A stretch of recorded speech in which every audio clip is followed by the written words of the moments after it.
comme le montant des loyers augmente avec l'inflation, on n'arrête pas de parler de tous ces prix. Et en effet, le budget logement dans la vie des Français, c'est énorme.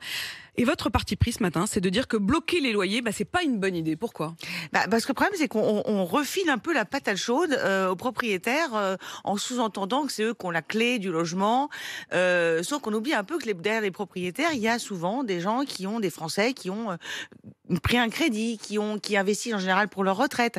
Il y a beaucoup de propriétaires bailleurs qui ont 45, 50 ans, qui ont acheté un studio pour faire un complément de retraite, qui subissent eux-mêmes l'inflation sur d'autres éléments, et on leur dit, en gros, vous bloquez les loyers, puis en gros, ça va régler la situation. C'est assez démago, en fait, parce que on parle de quoi ? On parle d'une révision de loyer qui, au mieux, pour les propriétaires, est tous les ans si c'est inscrit dans le bail. Au pire, c'est tous les 3 ans. Donc, vous voyez, c'est faire un espèce de geste, de dire, voilà, on va bloquer les loyers. Ça va peu augmenter. Ça a un petit côté, voilà, on va calmer un peu en disant, en gros, je pense pour la fibre très à gauche de notre population, en disant, voyez, on a bloqué les loyers, on a fait un geste. Mais dans les faits, c'est pas vrai. Enfin, et puis surtout, En fait, on a une image du propriétaire. Mais oui.